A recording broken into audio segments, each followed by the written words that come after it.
একই অবস্থা, রোজা আছেন? তাইলে যে অবস্থা মনে হচ্ছে যে 6 মাস ধরে আপনার রোজা আছেন, আজকে ইফতারের পূর্ব মুহূর্তে আমরা অবস্থান করছি। আমি আরেকবার সালাম দিচ্ছি, আসসালামু আলাইকুম ওয়া রাহমাতুল্লাহি ওয়া বারাকাতুহু। আমাদেরকে জাগাই দিতে হয়, না জাগাইলে হয় না। কেমন আছেন সবাই? অনেকক্ষণ আসছেন, অনেকক্ষণ ধরে আলোচনা শুনছেন। মাঝখানে প্রচন্ড রোদ ছিল, সে কারণে অনেকটা তিক্ততা চলে আসছে। অসংখ্য মানুষ এখনো আসারও বাকি আছে, রোদের কারণে হয়তো আসতে পারেনি। তা আপনারা যারা এসেছেন, মনে হচ্ছে যে আপনারাই দ্বীনের খাঁটি মুজাহিদ। এজন্য বললাম যে মুজাহিদ যারা দ্বীন কায়েমের আন্দোলনের সঙ্গে সম্পৃক্ত, একনিষ্ঠতার সঙ্গে আন্দোলন করে, তারা এই ধরনের রোদ বৃষ্টি ঝড় তুফান কোনো কিছুই মনে করে না। কারণ তাদের কাছে ঘুম নাই, খাওয়া নাই, দেওয়া নাই। যখন যে মুহূর্তে আন্দোলনের পক্ষ থেকে ডাক আসবে, যে কোনো সিচুয়েশনে তারা নিজেকে প্রস্তুত রেখে সেখানে সম্পৃক্ত হবে ইনশাআল্লাহ। আমার মনে হচ্ছে বাছাইকৃত আপনারাই আজকে সর্বোচ্চ মার্ক নিয়ে এই পরীক্ষায় সফলতা অর্জন করবেন, যদি আরেকটি ধাপ পূর্ণাঙ্গভাবে আপনারা পার হতে পারেন। আমি সে কারণেই এসেছি মূলত। তা আমি শুরুতেই জেনে নিলাম আপনারা সবাই ভালো আছেন। এখন আমরা আল্লাহর দরবারে একটু শুকরিয়া করি, যাতে আমাদের এই আওয়াজ আরশে আজিম পর্যন্ত পৌঁছায়, আর আল্লাহ তাআলা ওই সকল ভাইদের কান পর্যন্ত পৌঁছাই দেয় যারা আসার নিয়ত করেছে, রোদের কারণে আসতে পারে নাই, তারাও যেন বিছানায় শুয়ে থাকতে না পারে। এরকম একটা আওয়াজ দিতে পারবো তো ইনশাআল্লাহ? আপনারা জানেন বিগত ফ্যাসিস্টের আমলে আমরা 15 জন 20 জন করে মিছিল দিছিলাম, আর ফ্যাসিস্টের পুলিশরা সেই মিছিলের আওয়াজে পালাই গেছে। তারা তো দাঁড়াতেই পারে নাই, কথা বলেন। সে কারণে আমাদের আওয়াজ হবে, আমাদের কণ্ঠ কখনো নিচু হবে না, উঁচু হতেই থাকবে। কারণ আমরা আমাদের কাঙ্ক্ষিত লক্ষ্যে এখনো পর্যন্ত পৌঁছাইতে পারি নাই। তাহলে এবার শুকরিয়া করছি, বলছি আলহামদুলিল্লাহ। আওয়াজ তো আমি দিলাম, আপনার তো আওয়াজ দিলেন না, ওয়াজ চলবে হলো না তো। একটু নড়ে চড়ে বসি, পকেটের হাতগুলো বের করি, একটু সতর্ক হই। প্রশংসা করব কার? জোরে বলে প্রশংসা করব কার? কণ্ঠ দিয়েছেন কে? জবান দিয়েছেন কে? আল্লাহর দেওয়া জবান দিয়ে আল্লাহর প্রশংসা করতে এতক্ষণ আমরা কার্পণ্যতা করব কেন? তার প্রশংসা করতে গিয়ে যদি গলার আওয়াজ ফেটে যায়, কণ্ঠ নালী ছিঁড়ে যায়, যেতে পারে, আওয়াজ বসে যেতে পারে, গলা বসে যেতে পারে, কিন্তু আল্লাহর প্রশংসা করতে আমরা কোন রকম কার্পণ্য বোধ করব না ইনশাআল্লাহ। আমরা এবার আরেকবার বলছি আলহামদুলিল্লাহ। আমরা সংক্ষিপ্ত দরুদ পড়ছি, বলছি সাল্লাল্লাহু আলাইহি ওয়াসাল্লাম। সম্মানিত উপস্থিতি, আমরা যারা দ্বীনি আন্দোলনের সঙ্গে সম্পৃক্ত, ইসলামী আন্দোলন করি, আমরা কে কি বললো সেটা তাদের ব্যক্তিগত ব্যাপার, তারা বলতেই পারে। মানুষের মুখ তো আর আপনি বন্ধ করতে পারেন না। কিন্তু আমরা এই মর্মে আন্দোলন করি, আমাদের লক্ষ্য হচ্ছে আমরা আল্লাহর নাজাত পেতে চাই।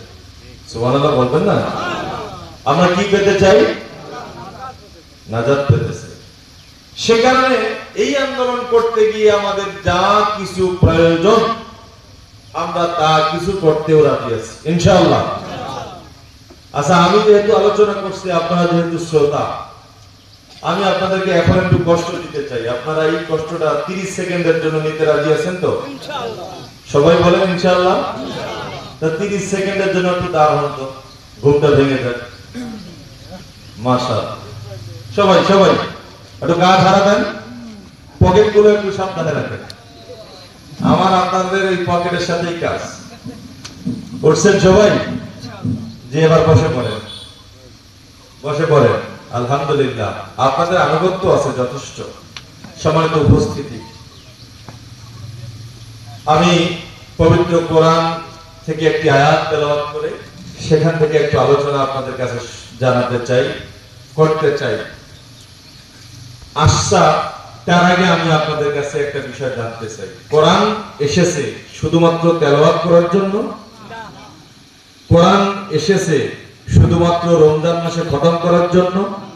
কোরআন এসেছে শুধুমাত্র মৃত বাড়িতে তেলাওয়াত করে খাওয়ার জন্য? না। কোরআন এসেছে হুদাল লিন-নাস, মানুষের হেদায়েতের জন্য, মানুষের পথ দেখানোর জন্য, মানুষের সত্য মিথ্যার পার্থক্যকারী হিসাবে কোরআন এসেছে। কোরআন এসেছে আমাদেরকে সে অনুযায়ী আমল করার জন্য। কোরআন যা নির্দেশ দিয়েছে সেটা মানবো, কোরআন যা নিষেধ করেছে সেখান থেকে বিরত থাকবো ইনশাআল্লাহ। তাহলে আসুন, আউযু বিল্লাহ, আমার সাথে একটু সবাই, আউযু বিল্লাহি মিনাশ শাইতানির রাজীম।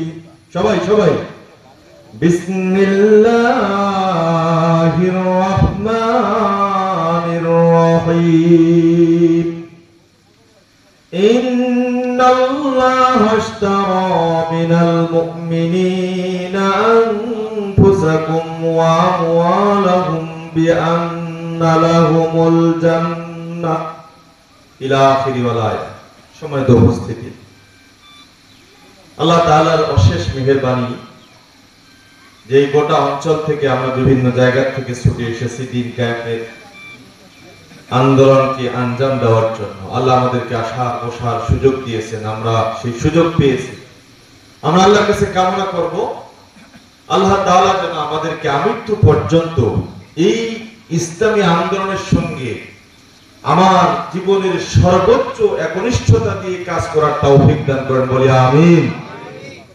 সম্মানিত উপস্থিতি, সূরা তাওবার 111 নম্বর আয়াতে আল্লাহ তাআলা বললেন, ইন্নাল্লাহা আশতারা মিনাল মুমিনিনা আনফুসাহুম ওয়া আমওয়ালাহুম বিআন্না লাহুমুল জান্নাহ। জান্নাতের মালিক কে?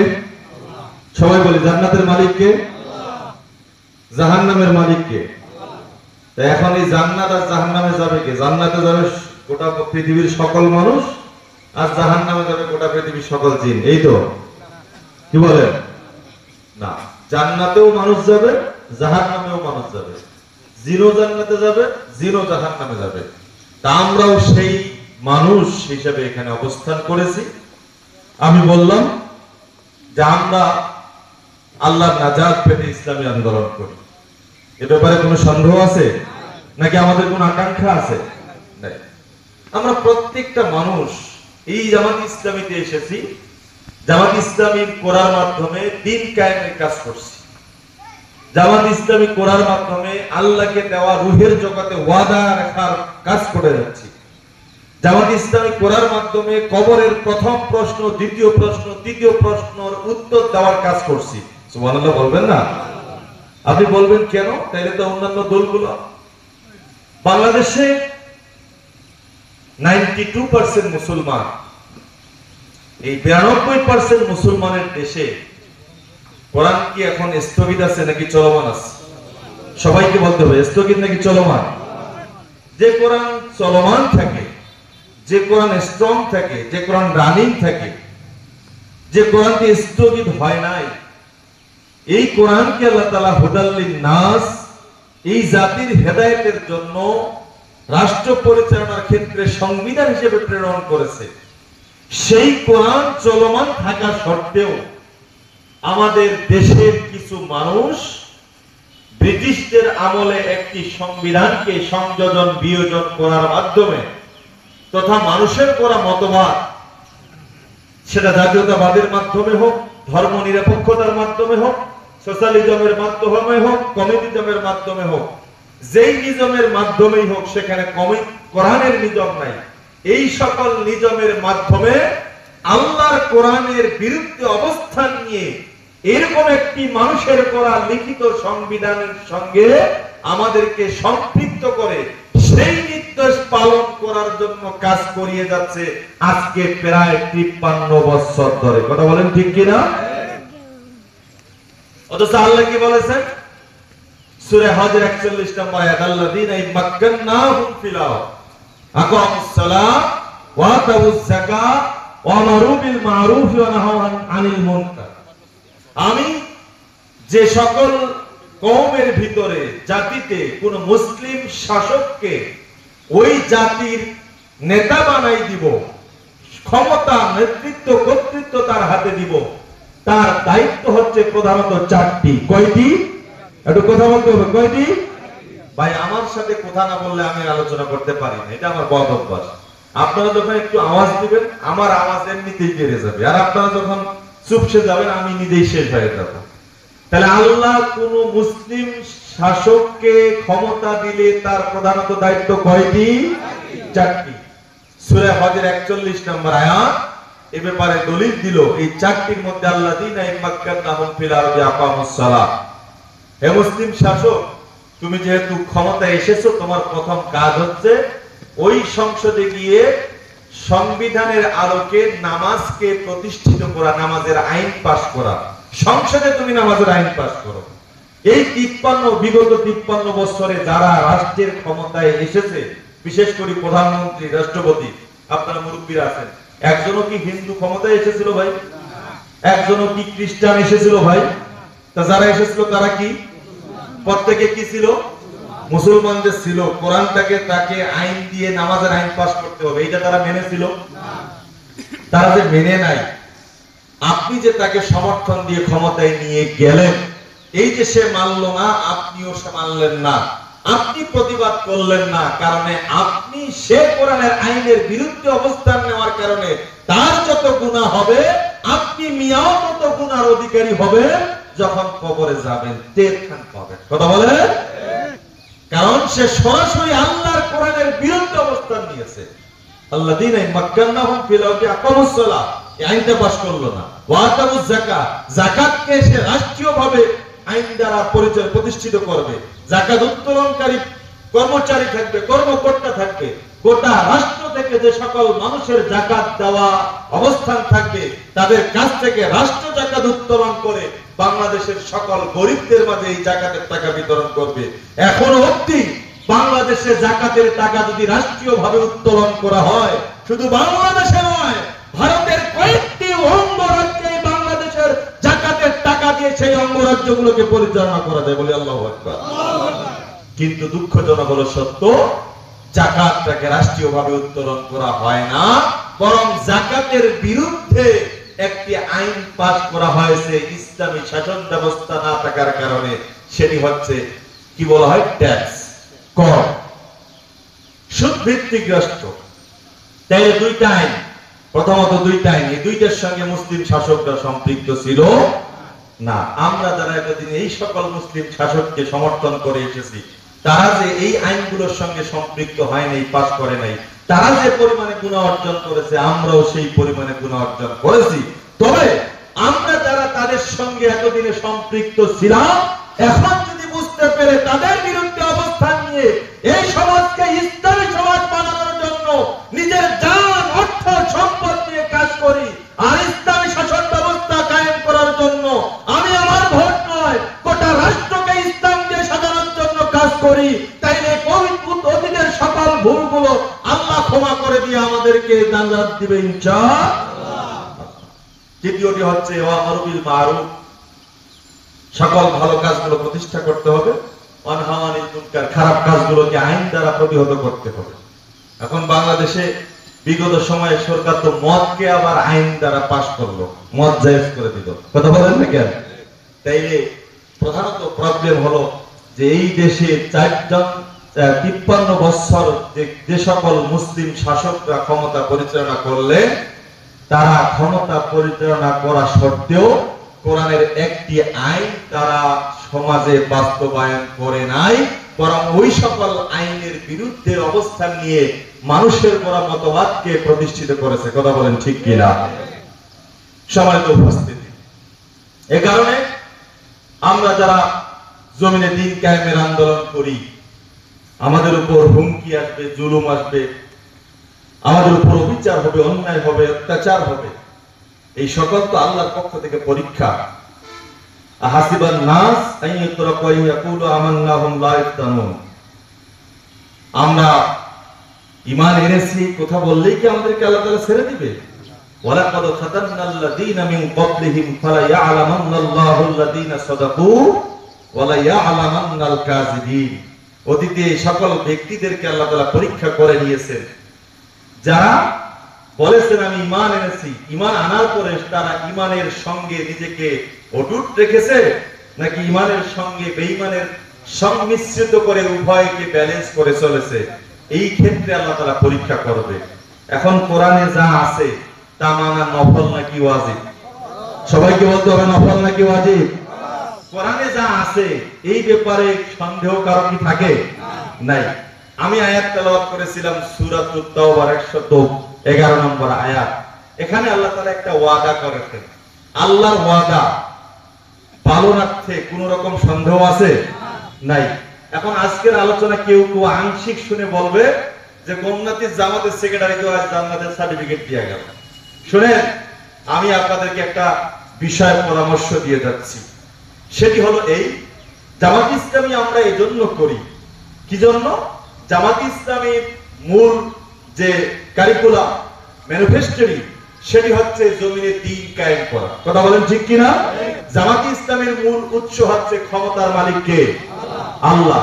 জামাত ইসলামীর বাইরে যে সকল জাতীয়তাবাদ, ধর্মনিরপেক্ষতা, সোশ্যালিজম, কমিউনিজম, তারা কি ক্ষমতার উৎস আল্লাহকে মানে নাকি জনগণকে মানে? কথা বলেন একটু। জনগণকে মানে। সেক্ষেত্রে জামাত ইসলামী যেহেতু ক্ষমতার উৎস আল্লাহকে মানে আর জমিনে দ্বীন কায়েমের আন্দোলন করে, দ্বীন কায়েমের জন্য কাজ করে যাচ্ছে, সেহেতু দ্বীন কায়েমের আন্দোলনের মাধ্যমে আল্লাহর নাজাত পাওয়া যায় এই ওয়াদা কোরআনে অসংখ্যবার রয়েছে। সেই কারণে মূলত আমরা জামাত ইসলামী করি। কথা বলেন ঠিক কিনা? এখন এখানে যারা আছি তাদের কাছে আমার প্রশ্ন হলো, আমরা কি আল্লাহর নাজাত পেতে চাই নাকি জাহান্নাম পেতে চাই? সবাইকে একটু কথা বলতে হবে। কে কে আল্লাহর নাজাত পেতে চান একটু ডান হাত তুলে আমাকে দেখান তো। দেখান সবাই। এই ভাই মুরব্বি, কি ব্যাপার না শুনতে পাই নাই নাকি? একটু হাত তুলেন। আল্লাহ এদের হাতগুলোকে কবুল করো, বলে আমিন। আমরা সকলে বলি আমিন। আল্লাহ সূরাতুত তাওবার 111 নম্বর আয়াতে মুমিনদের জন্য একটা সারপ্রাইজ দিবেন, দুইটা জিনিসের বিনিময়ে। এই সারপ্রাইজটা আমরা নিতে রাজি আছি ইনশাআল্লাহ। সেটি হচ্ছে আল্লাহ তাআলা বললেন, ইন্নাল্লাহা আশতারা মিনাল মুমিনিনা আনফুসাহুম ওয়া আমওয়ালাহুম বিআন্না লাহুমুল জান্নাহ। ওহে মুমিনেরা, আমি তোমাদের কাছে আমার একটা জান্নাত বিক্রয় করতে চাই। কি বিক্রি করতে চান? একটু কথা বলতে হবে। কি বিক্রি করতে চান? জান্নাত। এই যে ভাই ওদিকে তাকাচ্ছে কেন? উনি আসতেছে, একটু এইদিকে তাকান। আল্লাহ আমাদের কাছে কি বিক্রি করতে চায়? জান্নাত বিক্রি করতে চায়। বিনিময়ে তিনি আমাদের কাছে দুইটা জিনিস চান। কয়টা জিনিস চান? একটু কথা বলতে হবে। কয়টা? জোরসে বলি। দুইটা।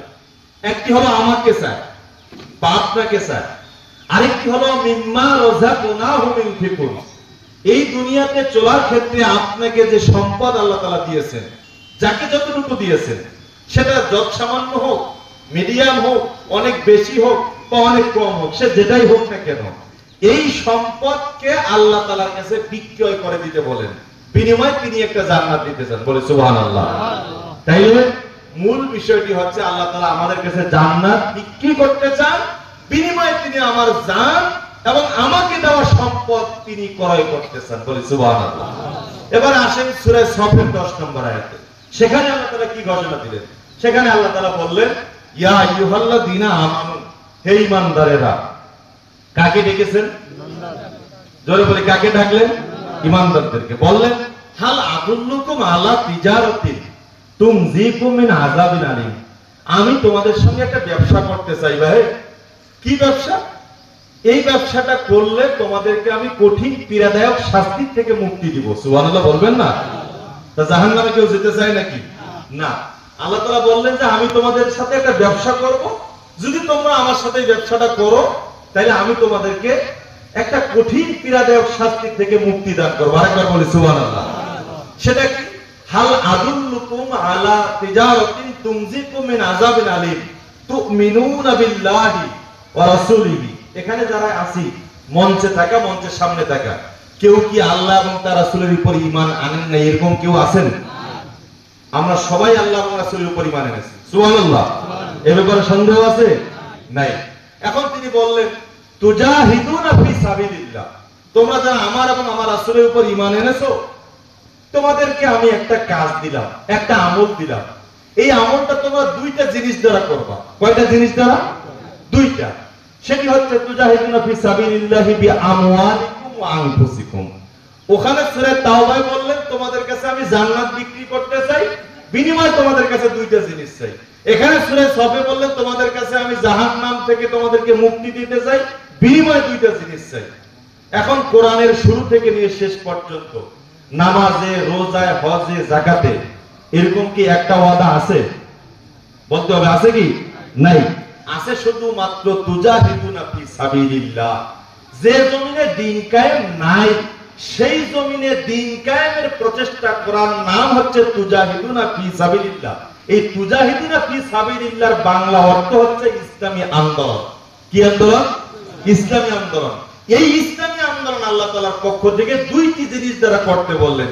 সেটি হচ্ছে ওই একই জিনিস, আপনাকে এবং আপনার দেওয়া সম্পদকে আল্লাহর কাছে বিক্রির মাধ্যমে এক জায়গায় আল্লাহ জাহান্নাম থেকে আপনাকে মুক্তি দিবে, আরেক জায়গায় সরাসরি জান্নাতের সুসংবাদ দিয়ে বলে সুবহানাল্লাহ।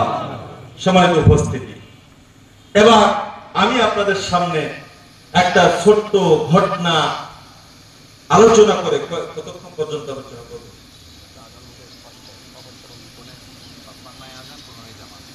আচ্ছা, শেষ করতে হবে। আমি হযরত আলী রাদিয়াল্লাহু তাআলা আনহু একটি ঘটনার মাধ্যমে আমার আলোচনা শেষ করতে চাই। এর মধ্যে আপনারা আপনাদের পকেটগুলো সাবধান করে নেন। প্রিয় হাজির, মান জাবিল হাসানাতি ফালাহু আশরু আমসাল। আল্লাহ রাসূলের জামাতা হযরত আলী রাদিয়াল্লাহু তাআলা তার পরিবারের সদস্যদেরকে নিয়ে 3 দিন না খাওয়া অবস্থায় অবস্থান করছেন। কয়দিন? 3 দিন।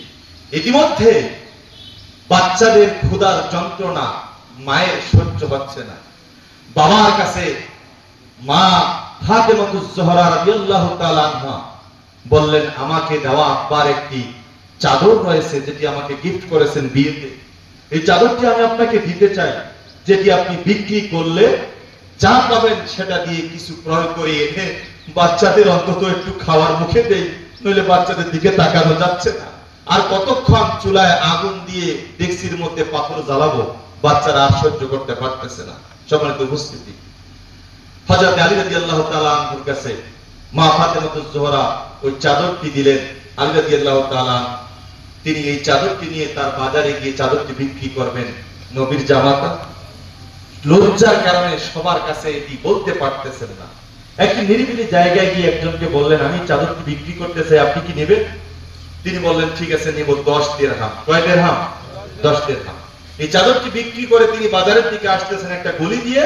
সেই গলিতে একজন ভিক্ষুক বলছেন, মান জাবিল হাসানাতি ফালাহু আশরু আমসালিহা। কেউ কি আসো আল্লাহর বান্দা, যারা 1 টাকা আমাকে দিবে আল্লাহর রাস্তে, আল্লাহ তাকে 10 টাকা দিবে। যারা 10 টাকা আমাকে দিবে আল্লাহর রাস্তে, আল্লাহ তাকে 100 টাকা দিবে। আলী রাদিয়াল্লাহু তাআলা আনহু একজন সাহাবী, আল্লাহর বিশিষ্ট সাহাবী, রাসূলের জামাই। আল্লাহর কোরআনের আয়াত শোনার পরে নিজেকে ধরে রাখতে পারলেন না, ইমোশনাল হয়ে 10 দিরহামে ওই ফকিরকে, ভিক্ষুককে দান করে দিলেন। বলে সুবহানাল্লাহ। এখন অবস্থা কি? তিনি কিন্তু অলরেডি ঈমানি পরীক্ষায় পড়ে গেছেন। বিনা খরচে, বিনা দিরহামে বাড়ির দিকে রওনা দিচ্ছেন। বাড়ি থেকে 100 গজ সামনে একটি গাছ রয়েছে, সেখানে গিয়ে তার মাথায় টেনশন আসলো, আরে আমি তো চাদর বিক্রি করলাম আল্লাহ রাসূলের গিফট দেওয়া সন্তানদের মুখে খাবার তুলে দেওয়ার জন্য, অথচ আমি খালি হাতে যাচ্ছি। বাড়ি গিয়ে কি বলবো, আমার তো বলার কোনো ভাষা নাই, এখন কি হবে? এই চিন্তা করতে করতে আলী রাদিয়াল্লাহু তাআলা হকবেশ হয়ে গেলেন।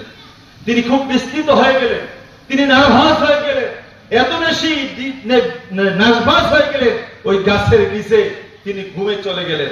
হঠাৎ করে কিছুক্ষণ পর একজন ব্যক্তি তার হাতে থাকা একটি লাল ইয়েমেনি উট নিয়ে আসলেন, তার সামনে দাঁড় হলেন, ও পথিক, ও পথিক, আমি কি আপনার কাছে একটি হেল্প পেতে চাই, হেল্প পাবো? তিনি বললেন, কি হেল্প? আমি যে উটটি নিয়ে এসেছি আমি আর সামনে আগাতে পারতেছি না, আমার শারীরিক অবস্থা খুব খারাপ। আপনি যদি বাজারে গিয়ে উটটি বিক্রি করেন, যা দাম হবে অর্ধেক আপনার অর্ধেক আমার, আপনি একটু কষ্ট করে গিয়ে বিক্রি করে দেন। হযরত আলী খুশি হয়ে এই উটটি নিয়ে গিয়ে বাজারে দাম চাইছে 100 দিরহাম, বিক্রি হলো 200 দিরহাম। বলে সুবহানাল্লাহ, চিৎকার করে বলি সুবহানাল্লাহ।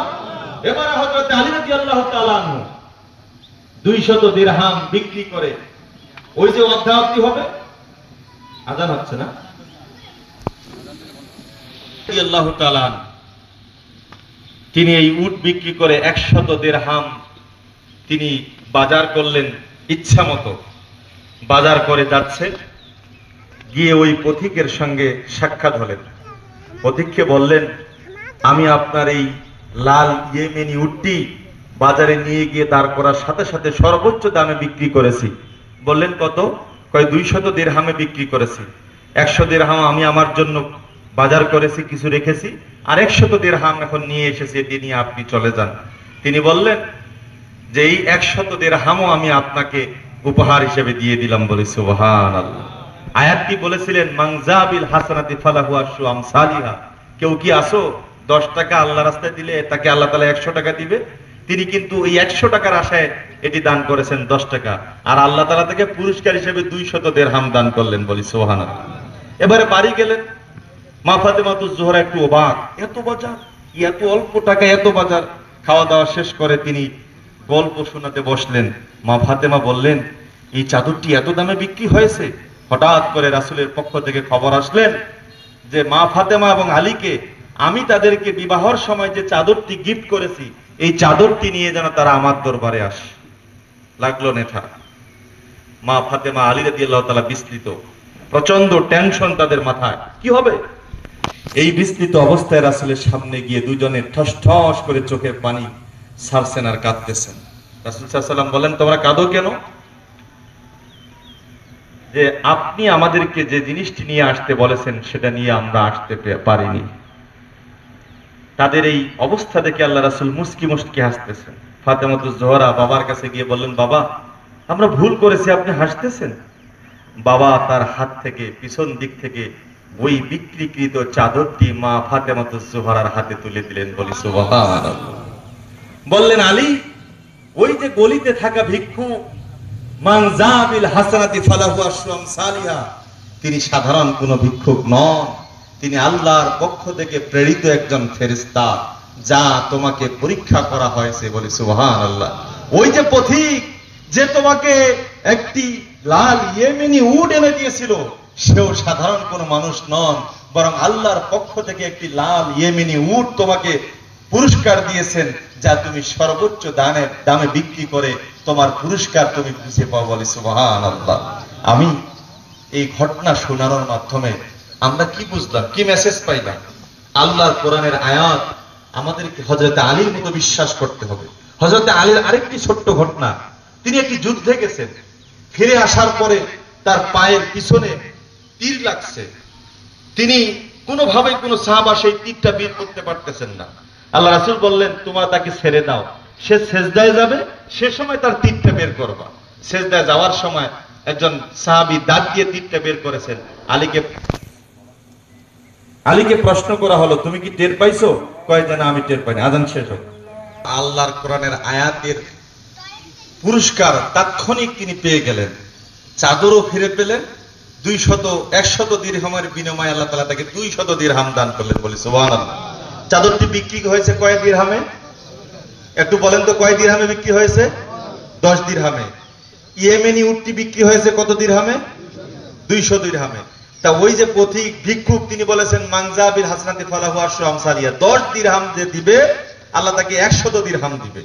এই 100 দিরহামের মধ্যে থেকেও আল্লাহ তাআলা তাকে বাড়িয়ে আরো 100 দিরহাম দিলেন, ফির বিনিময়ে চাদরও ফিরিয়ে দিলেন। বলি সুবহানাল্লাহ। আমি এখন দেখতে চাই হযরতে আলী রাদিয়াল্লাহু তাআলা আনহুর মতো ইসলামী আন্দোলনের এই ভিত্তিটিকে শক্তিশালী করার জন্য দুনিয়া এবং পরকালীন কল্যাণ পাওয়ার ক্ষেত্রে আপনারা কারা কি দিতে চান?